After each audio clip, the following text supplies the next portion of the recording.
ಈ ಭೂಲೋಕಕ್ಕೆ ನಾವು ಏನಕ್ಕಾಗಿ ಬಂದಿದ್ದೀವಿ? ಈ ಭೂಮಿ ಮೇಲೆ ನಾವು ಏನಕ್ಕಾಗಿ ಬಂದಿದ್ದೀವಿ? ಕಾರಣ ಇಷ್ಟೇ, ನಾವು ಏನಕ್ಕಾಗಿ ಈ ಭೂಲೋಕದಲ್ಲಿ ಹುಟ್ಟು ಬಂದಿದ್ದೀವಿ ಅಂತಂದ್ರೆ ಮುಂದಲೆ ಇಟ್ಕೊಂಡು ಗುದ್ದಾಡಕ್ಕೆ ಅಲ್ವಾ? ನಮ್ಮನೆ ಕಸ ತಕೊಂಡು ಹೋಗಿ ಇನ್ನೊಬ್ರು ಮನೆ ಬಾಗಿಲು ತಕ್ಕ ಹಾಕಕ್ಕೆ, ಇನ್ನೊಬ್ರು ಇಟ್ಕೊಂಡು ಕೆಚ್ಚಕ್ಕೆ, ಬಾಯಿ ಬಂದಂಗೆ ಬೈಯಕ್ಕೆ, ಚಾಡಿ ಹೇಳಕ್ಕೆ ಈ ಭೂಲೋಕಕ್ಕೆ ನಾವು ಹುಟ್ಟು ಬಂದಿದ್ದೀವಿ ಅಲ್ವಾ? ಅದೇ ನಾವೆಲ್ಲ ಮಾಡ್ತಾರ ಕೆಲಸ. ಇದೊಂದು ಮಾತ್ರ ನಾವು ಚೆನ್ನಾಗಿ ಮಾಡ್ತಿದೀವಿ, ಚಾಡಿ ಹೇಳೋದು, ಇನ್ನೊಬ್ರು ಮನೆ ವಿಚಾರ ತಿಳ್ಕೊಂಡು ನಾವು ಖುಷಿ ಪಡೋದು, ಇದು ನಾವು ಮಾಡ್ತಾರ ಕೆಲಸ. ನಿಜವಾಗಿಯೂ ಈ ಭೂಲೋಕಕ್ಕೆ ಭಗವಂತ ನಮ್ಮನ್ನ ಏನಕ್ಕಾಗಿ ಹುಟ್ಟಿ ಕಳಿಸಿದ್ದಾನೆ? ನೀವು ಏನಕ್ಕಾಗಿ ಭೂಲೋಕಕ್ಕೆ ಕಳಿಸಿದ್ದಾನಪ್ಪ ಅಂತಂದ್ರೆ ಒಂದೇ ಒಂದು ಕಾರಣಕ್ಕೆ. ಏನಪ್ಪಾ ಕಾರಣ ಅಂತಂದ್ರೆ ಬದುಕಿ ಬಾಳಿ ಆಮೇಲೆ ಸತ್ತು ನನ್ನ ಲೋಕಕ್ಕೆ ಬನ್ನಿ ಅಂತ. ಬದುಕಿಗೋಸ್ಕರ ಭಗವಂತ ನಮ್ಮನ್ನ ಈ ಭೂಲೋಕಕ್ಕೆ ಕಳಿಸಿರೋದು. ನಾವೇನ್ ಮಾಡ್ತಿದ್ವಿ? ಕಷ್ಟ ಆಗೋಯ್ತು, ಸಾಲ ಆಗೋಯ್ತು, ಅಕ್ಕಪಕ್ಕದ ಮನೆಯವ್ರು ಬೈತಾರೆ, ನನ್ನ ನಿಂದಿಸ್ತಾರೆ, ಟೀಕೆ ಮಾಡ್ತಾರೆ ಅಂತ ಹೇಳಿ ನಾವು ಆತ್ಮಹತ್ಯೆಯನ್ನ ಮಾಡ್ಕೋತಿದ್ದೀವಿ. ಹೊಟ್ಟೆ ಕಿಚ್ಚಿಗೆ ಇನ್ನೊಬ್ಬರನ್ನ ಸಾಯಿಸ್ತಾ ಇದೀವಿ, ಇನ್ನೊಬ್ಬರನ್ನ ಹೊಡೆದು ಬಡ್ದು ಕಿರುಕುಳ ಕೊಡ್ತಾ ಇದೀವಿ. ಅದೆಲ್ಲ ಮಾಡಬಾರ್ದು. ಭಗವಂತ ನೀವೆಲ್ಲ ಬದುಕಿ ಅಂತ ಭೂಲೋಕಕ್ಕೆ ಕಳಿಸಿದ್ದಾನೆ. ಏನೇ ಕಷ್ಟ ದುಮ್ಮಾನಗಳು ಏನೇ ಇದ್ರು ನಾವೆಲ್ಲ ಬದುಕಬೇಕು. ಅದಕ್ಕೆ ಮಹಾತ್ಮರು ಒಂದು ಮಾತನ್ನ ಹೇಳ್ತಾರೆ, ಬದುಕುವ ವಿಚಾರವಾಗಿ. ಬದುಕು ಜೀವಿ ಬದುಕು, ಬದುಕು ಜೀವಿ ಬದುಕು, ಬದುಕುವ ಆಸೆ ಬಯಕೆ ಬತ್ತಿ ಹೋಗಿದೆ ಹಾಗೆನಿಸಿದರೂ ಬದುಕು. ಬದುಕು ನಿರಾಧಾರವಾಗಿ ಭಾರವಾಗಿ ಘನ ಘೋರೆಂದೆನಿಸಿದರೂ ಬದುಕು. ಕುತ್ತುಗಳ ತುತ್ತು ನಿಂಗಿ ಬದುಕು, ನಿರಾಸೆಗಳ ನಂಜಿ ನಿಂತಿ ಬದುಕು, ಸೋಲುಗಳ ಹಾಸಿ ಹೊದಿದು ಬದುಕು.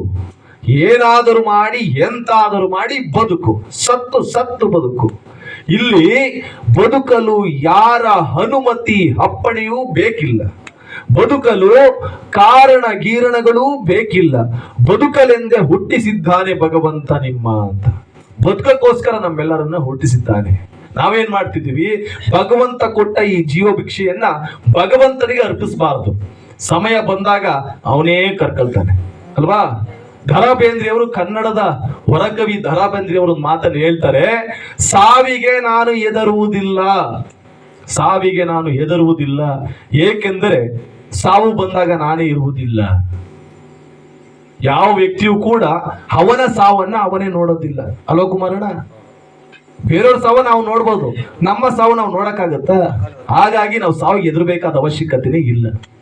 ಹಾಗಾಗಿ ಅಲ್ಲಿ ತನಕ ನಾವೆಲ್ಲ ಈ ಜೀವನ ಇರೋ ತನಕ ನಾವೆಲ್ಲರೂ ಕೂಡ ಚೆನ್ನಾಗಿ ಬಾಳಿ ಬದುಕ್ಬಿಡ್ಬೇಕು. ಇರೋದೊಂದು ಮನುಷ್ಯನ ಜನ್ಮ ಸಿಕ್ಕಿದೆ, ಅದನ್ನು ನಾವು ಸಂಪೂರ್ಣವಾಗಿ ಅನುಭವಿಸ್ಬೇಕು. ಜೊತೆಗೆ ಅಲ್ಲಿ ತನಕ ನಾವು ಹೇಗ್ ಬದುಕ್ಬೇಕಪ್ಪ ಅಂತಂದ್ರೆ ಹಂಚಿಕೋ ಇರುವಷ್ಟು ನಕ್ಕು ಬಿಡು ಆದಷ್ಟು. ಈಗ ಯಾವಾಗಲೂ ಕೂತ್ಕೋಬೇಡಿ, ನಕ್ಕು ಬಿಡಿ ಆದಷ್ಟು ಅಂತ. ನಗ್ತಾ ಇರ್ಬೇಕು. ನಗಕ್ಕೇನು ಕಾಸು ಕೊಡ್ಬೇಕಾ? ಟ್ಯಾಕ್ಸ್ ಕಟ್ಬೇಕಾ? ಏನೂ ಇಲ್ಲ. ಹಂಚಿಕೋ ಇರುವಷ್ಟು ನಕ್ಕು ಬಿಡು ಆದಷ್ಟು, ಬಂದಷ್ಟೇ ಸಾಕಿನುತ ನಗುತ್ತಿರು ಇಷ್ಟಿಷ್ಟು.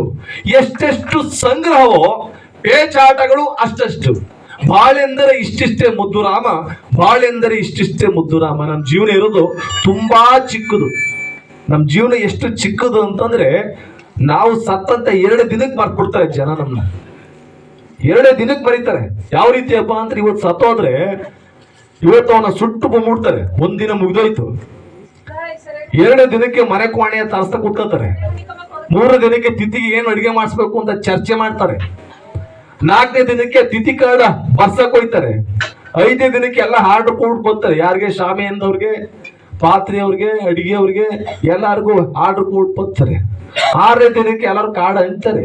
7ನೇ ದಿನಕ್ಕೆ ಈ ಬಣ್ಣೆ ಗಿಣ್ಣೆಲ್ಲ ಓಡೋದು, ಮನೆ ಬಟ್ಟೆ ಗಿಟ್ಟೆಲ್ಲ ಹೋಗೋದು, ಇವೆಲ್ಲ ರೆಡಿ ಮಾಡ್ತಾರೆ.